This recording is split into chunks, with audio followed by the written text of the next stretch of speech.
Mainit na usapan ngayon ang kontrobersyal na huling play sa pagitan ng Los Angeles Lakers at Orlando Magic.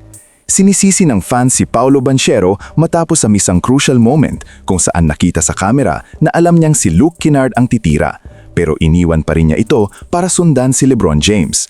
Kasabay nito, kumakalat din ang isang video na posibleng maling tawag ng referee at mas lalo pang nag-init ang debate nang lumabas ang balitang may hidden camera daw sa facilities ng Orlando.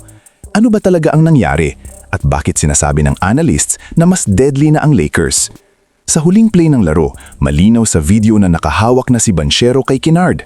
Alam niyang ito ang magiging option sa labas, pero sa halip na manatili sa shooter, pinili niyang sumunod kay LeBron na pumasok sa loob. Resulta, naiwan si Kennard at nagkaroon ng clean look. Dito nagsimula ang batikos ng fans. Para sa kanila, malinaw na defensive mistake ito. Dagdag pa rito, inaasar din ng ilang Lakers fans si Banchero dahil sa naunang foul niya kay LeBron na hindi tinawag ng referee. Dahil matapos ang pangyayaring iyon, Lakers pa rin ang nakakuha ng advantage sa huling play. Pero hindi doon natapos ang kontrobersya. May lumabas na video footage na nagpapakita na tila tumama sa paa ni LeBron ang bola bago ito lumabas. Kung totoo, dapat Orlando ang bola, ngunit ang tinawag ng referee ay possession para sa Lakers.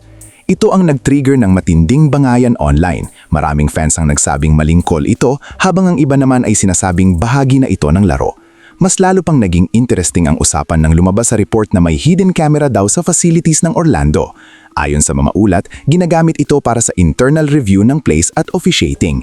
Kahit walang malinaw na kumpirmasyon kung para saan talaga ang camera, nagulat pa raw si LeBron nang makita ang footage.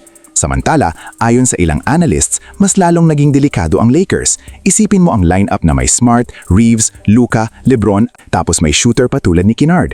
Mahirap basahin ang ganitong kombinasyon dahil may spacing, playmaking, at inside presence. Sa mismong last play, makikita ang magandang execution ng Lakers. Credit din kay JJ Redick dahil nagtiwala siya kay Kennard para sa final shot. Hindi ito basta-basta desisyon, kundi calculated move based sa spacing at defensive reaction ng Orlando. Sa huli, maraming tanong ang naiwan. Defensive mistake ba talaga ni Banchero? Maling tawag ba ng referee? O simpleng mahusay lang ang execution ng Lakers? Isang bagay ang malinaw. Habang lumalakas ang Lakers, mas tumitindi rin ang pressure sa kalaban nila. Kayo, ano sa tingin nyo? Kasalanan ba ni Banchero ang nangyari? Dapat bang Orlando ang bola sa huling play? At deadly na ba talaga ang lineup ng Lakers? Comment nyo sa baba at pag-usapan natin yan.